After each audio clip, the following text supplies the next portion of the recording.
இந்த மேடை மிக வித்தியாசமான மேடை. சில காலத்துக்கு முன்பு வர நம்முடைய அன்புக்குரிய சகோதரர் ஓபிஎஸ் அவர்கள் இந்த மேடையில் இருப்பார்னு அவரே எதிர்பார்த்திருக்க மாட்டார்.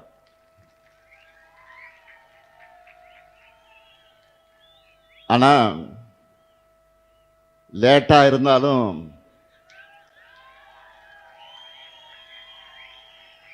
மக்கள் திலகம் எம்ஜிஆர் இருந்த தாய் கழகமான திராவிட முன்னேற்ற கழகத்திற்கு தான் திரும்பி இருக்கிறார்.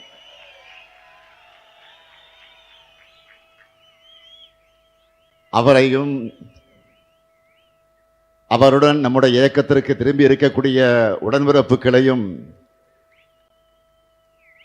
திராவிட முன்னேற்ற கழகத்தின் தலைமை தொண்டனா நான் மனமு வந்து வரவேற்கிறேன். மக்கள் திலகம் எம்ஜிஆருக்கு நீங்கள் மட்டுமல்ல, நானும் ரசிகன் தான்.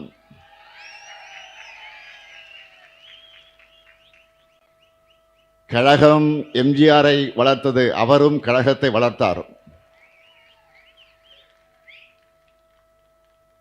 முத்தமிழறிஞர் கலைஞரை தலைவராக ஏற்றுக்கொண்டார். அப்படிப்பட்ட தாய் கழகத்துக்கு,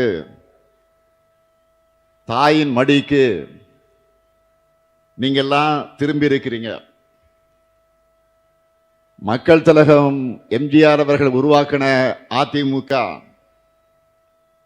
யாருக்கோ அடிமை சேவகம் செய்ய போனதுனால உரிமை குரல் எழுப்பி தாய் கழகத்திற்கு திரும்பி இருக்கீங்க. தடம் மாறாமல் திராவிட பாதையில பயணத்தை தொடரும் உங்களை எல்லாம் நான் வருக வருக வருக என்று வரவேற்கிறேன். பேரறிஞர் அண்ணாவின் பெயரை தாங்கியுள்ள இயக்கம் அவரையும் அவரது கொள்கைகளை மறந்து துரோகத்தினுடைய முழு உருவம் ஆனதுனால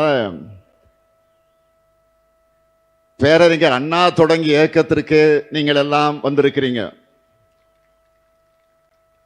சுயமரியாதையின் கோட்டையான அண்ணா அறிவாலயத்திற்கு வந்திருக்கிறீங்க. அண்ணாவின் தம்பியாக, கலைஞரின் உடன்பிறப்பாக உங்களை எல்லாம் வருக வருக என மீண்டும் மீண்டும் வரவேற்கிறேன். நம்முடைய அருமை சகோதரர் ஓபிஎஸ் அவர்களை இந்த மேடையில் பார்க்கும்போது எனக்கு ஒரு நிகழ்ச்சி நினைவுக்கு வருது. 2008 தலைவர் கலைஞர் அவர்கள் முதலமைச்சராக இருந்தப்போ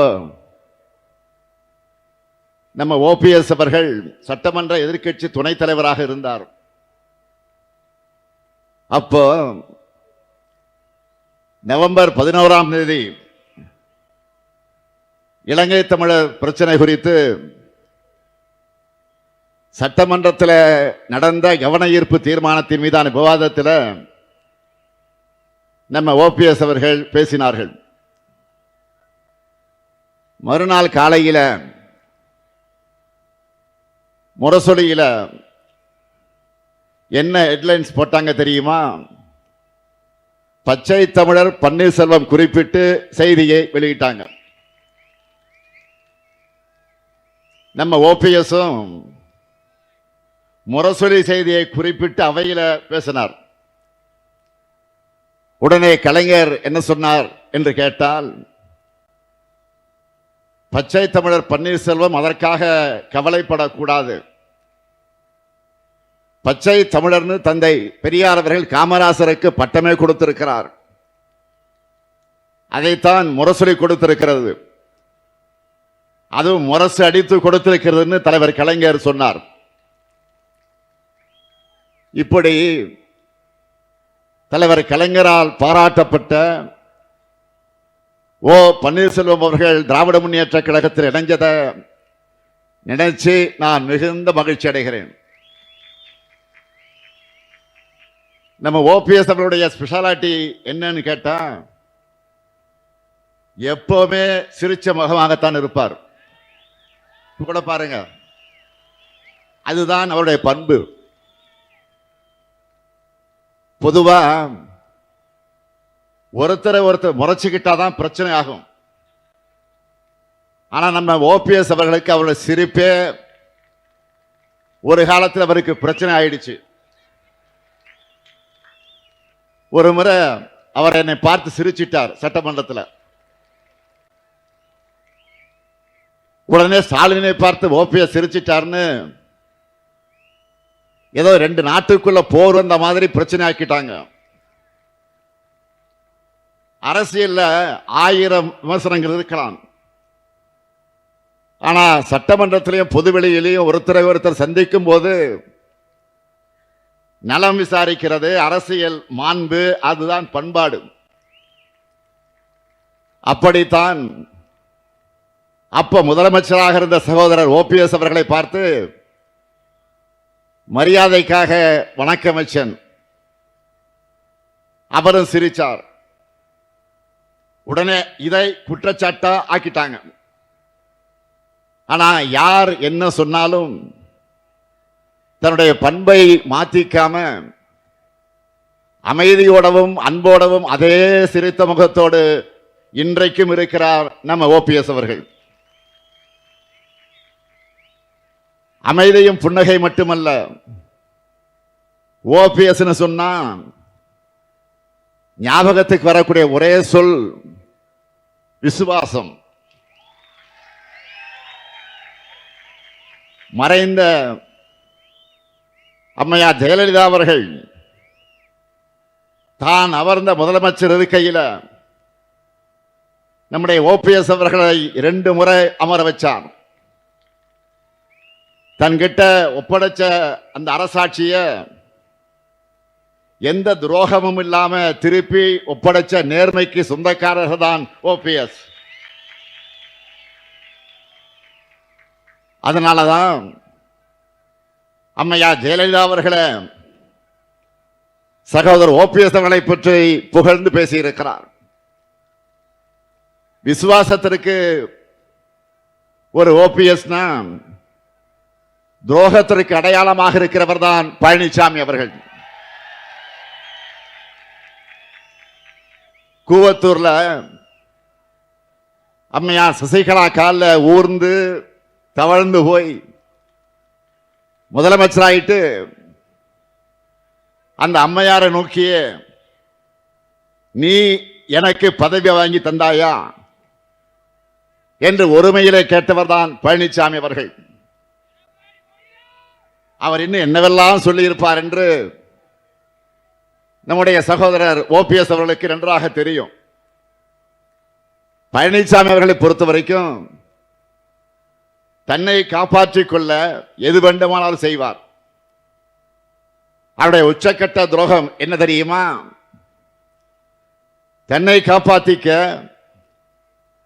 மக்கள் திலக எம்ஜிஆர் உருவாக்கிய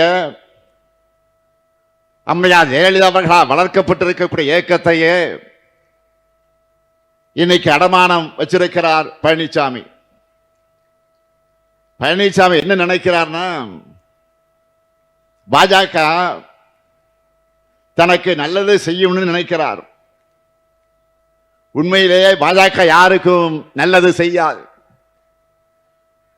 இன்றைக்கு கூட நீங்க செய்திகள்ல பார்த்திருப்பீங்க. நாளைக்கு மகளிர் தினத்தை அடிப்படையாக வச்சு இன்னைக்கு சிலிண்டர் விலைய 60 ரூபாய் உயர்த்தி மகளிருக்கு பரிசு கொடுத்திருக்கிறாங்க. கடந்த 2024ஆம் ஆண்டு 100 ரூபாய் குறைச்சது தேர்தலுக்கான பம்மாத்துன்னு நிரூபிச்சிருக்கிறார் பிரதமர் மோடி அவர்கள். 2024 கோடிக்கணக்கான குடும்பங்களோட நிதி சுமையை குறைக்கிறோம்னு 100 ரூபாய் குறைக்கிறோம்னு சொன்னவர் இன்னைக்கு எதுக்கு சுமையை ஏற்றி இருக்கிறார்? வார்த்தைக்கு வார்த்தை நாரி சக்தின்னு சொன்னவங்களுக்கு இன்னைக்கு அந்த பெண் சக்தி கண்ணுக்கு தெரியலையா? பெண்களுக்கு அதிகாரம் அளிக்கிறதா சொல்லிட்டு வாக்கு திரட்டு மாதிரி அவங்களுடைய பணத்தையும் பறிக்கிறது நியாயமா? 2024 பெண்களுடைய நல்வாழ்வுக்கு காமிச்ச போலி அக்கறை 2026 எங்க போச்சு? பாஜகவை பொறுத்த வரைக்கும் மக்களுக்கு நல்லது செய்ய விட மாட்டாங்க. இதை உணர்ந்ததால தான் எலெக்ஷனை காரணம் காட்டி மகளிர் உரிமை தொகையை முடக்க நினைச்ச சதியை முறியடிச்சு 3 மாதங்களுக்கான உரிமை தொகையை முன்பணமாகவும் 2000 ரூபாயை கோடைக்கால சிறப்பு நிதியாகவும் சேர்த்து 1,31,00,000 மகளிருக்கு 5,000 ரூபாய் வழங்கியிருக்கிறோம். அது மட்டுமல்ல, திராவிட மாடல் 2.0 கலைஞர் மகளிர் உரிமை தொகையை 2,000 ரூபாயாக உயர்த்துவோம் அறிவிச்சிருக்கிறோம். மக்களுக்காக பார்த்து பார்த்து திட்டங்களை தீட்டி நன்மைகளை செஞ்சு மக்களுக்கு கொடுத்தா அதுதான் திமுக. மக்களை பற்றி கவலைப்படாம மக்கள் கிட்ட இருந்து எல்லாத்தையும் பறிச்சா அது பாஜக. இப்படி யாருக்குமே நன்மை செய்யாத பாஜகவா அதிமுகவுக்கு நன்மை செய்ய போகுது? அதிமுகவுடைய ரத்தத்தை தான் உறிஞ்சி எடுக்கும். அதுதான் நடக்க போகுது. இதுல பழனிசாமிக்கு ஏதாவது டவுட் இருந்தா இதுக்காவது அவர் கொஞ்சம் தலையை தூக்கி பீகார்ல நடக்கிறத பார்க்கணும். 10 முறை முதலமைச்சராக இருந்த மாண்புமிகு நிதிஷ்குமார பாஜக பந்தாடிச்சு. பீகார்ல நிதிஷ்குமார் அவருடைய ஐக்கிய ஜனதாதள தலைமையில் நடக்கிற என்டிஏ ஆட்சியில் ஐக்கிய ஜனதாதளத்தினுடைய தலைவர் நிதிஷ்குமார் பொறுப்பை, முதலமைச்சர் பொறுப்பை ராஜினாமா செஞ்சுட்டு இன்றைக்கு மாநிலங்களவை எம்பியாக போகிறார். இத்தனைக்கும் கடந்த நவம்பர் மாதம் தான் சட்டமன்ற தேர்தல் முடிஞ்சு நிதிஷ்குமார் சிஎம் ஆனார், முதலமைச்சரானார். அதுக்குள்ள அவர் பதவி விலகுகிறார் என்ற செய்தி அதிர்ச்சியாக இருக்கிறது. நிதிஷ்குமார் அவர்களுக்கு பதிலாக பாஜக சார்பில் புதிய முதலமைச்சர் பொறுப்பேற்க இருக்கிறதாக தகவல்கள் ஆதாரத்தோடு வருகிறது. இன்றைக்கு நிதிஷ்குமார் அவர்களுக்கு ஏற்பட்டிருக்கக்கூடிய கதிதான் நாளைக்கு பழனிசாமி அவர்களுக்கும். அதுக்கு அவர் முதல்ல வெற்றி பெறணும் நீங்க நினைக்கிறது எனக்கு கேட்குது. எனக்கு கிடைச்ச தகவல் படி அதிமுகவில் பழனிசாமி அவர்களுக்கு பதிலாக ஆல்ரெடி வேறு ஒருவரை பொதுச் செயலாளரா பாஜக தேர்ந்தெடுத்து வச்சிருக்கு. பழனிசாமி அவர்களை இந்த தேர்தல் வரைக்கும் தான் பாஜக வச்சிருக்கும். பிறகு அவரையே தூக்கி விடுவாங்க. அதுதான் நடக்க போகுது. ஒருவேளை பாஜக கூட கூட்டணி வைக்க மறுத்திருந்தா இப்பவே மாத்தி இருப்பாங்க. அந்த அளவுக்கு அதிமுக பாஜகவுடைய கண்ட்ரோலுக்கு போயிடுச்சு. அதிமுக தொண்டர்களுடைய வாக்குகளை வாங்கி தன்னை வளர்த்துக்க பாஜக போட்டிருக்கக்கூடிய திட்டத்திற்கு துணை போயிருக்கிறார் திருவாளர் பழனிசாமி அவர்கள். என்டிஏ சார்பில் இப்போ நடைபெறக்கூடிய தேர்தலுக்கான கூட்டங்களை பார்க்கிறீங்க. அதை கவனிச்சிருந்தீங்கன்னா நல்லா உங்களுக்கே புரியும். அதிமுக கூட்டணின்னு சொல்ல மாட்டாங்க, என்டிஏ கூட்டணி தான் சொல்லுவாங்க. ஏன் பிரதமர் மோடியே அதிமுக பெயரையே சொல்ல மாட்டார். 2 விரல் காட்டுற படத்தை கூட மாத்திடுவாங்க. இந்த பேட்டர்ன்களெல்லாம் கவனிச்சா மகாராஷ்டிராவில் சிவசேனாவுக்கு நடந்த மாதிரி பீகார்ல நிதிஷ்குமாருக்கு நடக்கிற மாதிரி தான் தமிழ்நாட்டில் பழனிசாமி அவர்களுக்கு நடக்க போகுது. இதையெல்லாம் முன்கூட்டியே சரியா கணிச்ச காரணத்தால்தான் மக்கள் தலைவர் எம்ஜிஆர் பாதையில் உண்மையான திராவிட இயக்கத்திற்கு திரும்ப வேண்டும் என்று முடிவெடுத்து அதிமுக உண்மை தொண்டர்கள் எல்லாம் தாய் கழகமான திராவிட முன்னேற்ற கழகத்திற்கு வந்திருக்கிறார்கள். நீங்கள் மட்டுமல்ல, இன்னும் ஏராளமான வந்துகிட்டு இருக்கிறாங்க. தென் மாவட்டங்கள்ல போதுமான அளவு வளர்ச்சி இல்லைன்னு பொதுவாக இங்க இருக்கக்கூடிய மக்கள் கிட்ட ஒரு குறை இருக்கும். கடந்த 5 ஆண்டுகள்ல அந்த நிலையை மொத்தமாக நாம் மாற்றி இருக்கிறோம். இன்னைக்கு கூட கலெக்டர் கிட்ட, மாவட்ட ஆட்சித்தலைவர்கிட்ட கேட்டேன். மதுரைக்கு மட்டும் 6000 கோடி ரூபாய்க்கு மேல சிறப்பு உட்கட்டமைப்பு திட்டங்களை நம்ம ஆட்சியில் ஏற்படுத்தி கொடுத்திருக்கிறோம்னு ஒரு பெரிய நம்பரை சொன்னார்.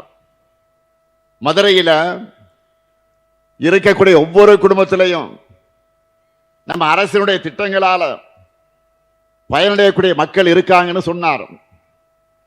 அறிவு வளர்ச்சிக்காக கலைஞர் நூற்றாண்டு நூலகம், ஜல்லிக்கட்டுக்காக கலைஞர் நூற்றாண்டு ஏறுதழுதல் அரங்கம், தமிழருடைய தொன்மையாக அடையாளமாக இருக்கக்கூடிய கீழடி அருங்காட்சியகம், புறநகர் அருங்காட்சியகம், போக்குவரத்து நெரிசலை குறைக்க வீரவங்க வேலுநாச்சியார் மேம்பாலம், சமீபத்திய நேதாஜி சுபாஷ் சந்திரபோஸ் மேம்பாலம், இதே திருமங்கலத்தில் வீரபாண்டிய கட்டபொம்மன் சாலை மேம்பாலம்னு உங்களுடைய நீண்டகால கோரிக்கை எல்லாம் நிறைவேற்றப்பட்டிருக்கு. அது மட்டும் இல்லாம கோயில் நகரமா இருக்கக்கூடிய மதுரை ஐடி செக்டாரிலையும் வளர்ச்சியை காண்பதற்காக தென் மாவட்ட இளைஞர்களுடைய வேலைவாய்ப்புக்காக மாட்டுத்தவணையில் டைடல் பார்க், மிகப்பெரிய டைடல் பார்க் சுமார் 300 கோடி ரூபாய் செலவில் கட்டப்பட்டு விரைவில் திறக்கப்படவிருக்கிறது. போன மாசம் கூட நான் மதுரைக்கு வந்தேன். 11 லட்சம் மக்கள் பயனடையக்கூடிய கூட்டு குடிநீர் திட்டத்தை தொடங்கி வச்சேன். எல்காட் நிறுவன கட்டடம், வண்டியூர் புதுப்பிக்கப்பட்ட பூங்கா என பல திட்டங்களை திறந்து வச்சிருக்கிறோம். மதுரையில் கடந்த டிசம்பர் மாதத்தில் முதலீட்டாளர் மாநாடு நடத்தி 36,660 கோடி ரூபாய்க்கு முதலீடுகளை உறுதி செஞ்சிருக்கிறோம். நெல்லையில் டாடா சோலார் நிறுவனத்தை திறந்து வச்சிருக்கிறேன். முத்து நகரான தூத்துக்குடியில் நியூ டைடல் பூங்காவையும் திறந்து வச்சிருக்கிறேன். பெருமையோடு சொல்றேன், இப்படி இன்னும் நிறைய பணிகளை தென் மாவட்டங்களை ஒட்டுமொத்த வளர்ச்சிக்காக செஞ்சிருக்கிறோம். அவ்வளவு பெரிய லிஸ்ட் என்னிடத்தில் இருக்கு. அடுத்து நாம தான் இன்னும் செய்ய போறோம். கடந்த வாரம் பிரதமர் மோடி அவர்கள் மதுரை வந்தார். அவரால் இது போல ஏதாவது சொல்ல முடிஞ்சதா? 5 ஆண்டு கால நாம இத்தனை பெரிய திட்டங்களை முடிச்சிருக்கிறோம். அறிவிச்சு 10 ஆண்டுகளாகியும் பாஜக அரசு இதுவரை எய்ம்ஸ் மருத்துவக் கல்லூரியை கட்டி முடிக்கல. இதுதான் நமக்கு அவங்களுக்கு இருக்கக்கூடிய மிகப்பெரிய வித்தியாசம். இதுதான் திராவிட மாடலுக்கும் அவங்களோட டப்பாயினி மாடலுக்கு இருக்கக்கூடிய வித்தியாசம். எய்ம்ஸ் கட்ட தாமதம் மட்டுமல்ல, இதே மதுரையில் மெட்ரோ ரயிலும் வரவிடாம தடுக்கிற ஆட்சியா ஒன்றிய பாஜக அரசு இருக்கு. இப்படி எந்த சாதனையும் செய்யாம இருக்கிற காரணத்தால தான் திமுக கூட்டணியில ஏதாவது குழப்பம் ஏற்படாதா? அதுல குளிர் காயலாமான இவங்க ஏங்கிக்கிட்டு இருந்தாங்க. நம்முடைய கொள்கை கூட்டணி அதற்கு இடம் கொடுக்காம தொடர்ந்து 4வது பொதுத் தேர்தலை சந்திக்க தயாராயிடுச்சு. அதனால தான் நான் அறிவாலயத்திலிருந்து காங்கிரஸ் கட்சியோட கூட்டணி பேச்சுவார்த்தை முடிஞ்சு காரில் ஏறுகிற போது அறிவாலயத்தை வெளியில் நின்று கொண்டிருக்கக்கூடிய பத்திரிகை நிருபர்கள் என்னை பார்த்து என்ன ஆச்சு என்று கேட்டப்போ நான் வேண்டுமென்றோ திட்டமிட்டு சொல்லல, கையை இப்படி காண்பித்து முடிஞ்சு போச்சுன்னு சொன்னேன். அவ்வளவுதான். அது வைரல் ஆச்சு. இது கொள்கை கூட்டணி மட்டுமல்ல, மக்கள் மீண்டும் மீண்டும் நம்பிக்கையோடு தேர்ந்தெடுக்கக்கூடிய வெற்றி கூட்டணி.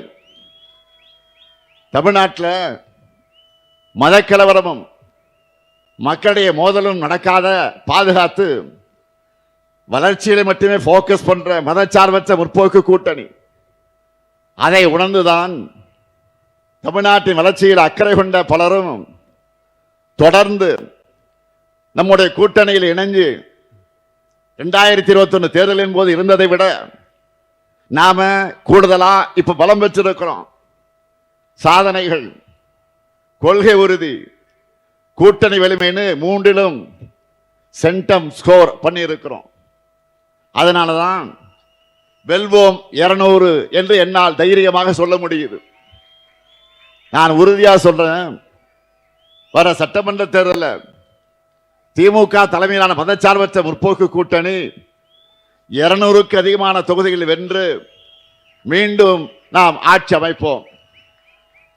இன்னும் சொன்னா திமுக தான் வெற்றி பெற போகுதுன்னு பாஜகவே நினைக்குது. அதனாலதான் நம்முடைய பிரச்சார பீரங்கியாக இருந்த ஆளுநர் திரு ரவி அவர்களை திடீர்னு மாத்திட்டாங்க. ஸ்டாலினுக்கு மறுபடியும் பதவி பிரமாணம் செஞ்சு வைக்கணும்னு விரக்தியில அவர் கிளம்பிட்டார். ஒன்றிய பாஜக அரசை கேட்கிறேன், எலெக்ஷன் முடிகிற வரைக்கும் ஆளுநர் ரவியை மாத்தாதீங்கன்னு நான் எத்தனை வாட்டி கோரிக்கை வச்சிருக்கிறேன். மாண்புமிகு பிரதமருக்கு, உள்துறை அமைச்சருக்கு எத்தனை முறை கோரிக்கை வச்சிருக்கிறேன். இதுல கூட எங்க கோரிக்கை நிறைவேற்றி தர மாட்டீங்களா? இருந்தாலும் ஆளுநர் ரவி அவர்களை மாத்தினாலும் நம்முடைய வெற்றியை இன்றைக்கு உறுதி செஞ்சிருக்கிறாங்க. இப்படிப்பட்ட அரசியல் சூழல் தான் கழகத்தை நோக்கி இன்றைக்கு எல்லோரும் வந்திருக்கிறீங்க. 10 தோல்வி பழனிசாமி கட்சியில் இருந்து வெல்லும் திமுகவுக்கு வந்திருக்கிறீங்க. உங்களுக்கு ஏராளமான தேர்தல் வேலைகளை காத்திருக்கு. நம்ம கூட்டணியுடைய வெற்றிக்காக கடுமையாக உழையுங்கள். 200 தொகுதிக்கு மேல நாம வெற்றி பெறணும். உங்க உழைப்புக்கு நிச்சயம் அங்கீகாரம் கிடைக்கும். அண்ணன் OPS அவர்களோடு இணைந்துள்ள அனைவரையும் நான் மீண்டும் மீண்டும் தலைமை கழகத்தின் சார்பில், ஏன் நம்முடைய நெஞ்சில் குடியிருக்கக்கூடிய தலைவர் கலைஞர் அவர்களின் சார்பில் மனதார வருக வருக வருக என வரவேற்று வெல்வோம் ஒன்றாக விடைபெறுகிறேன். நன்றி, வணக்கம்.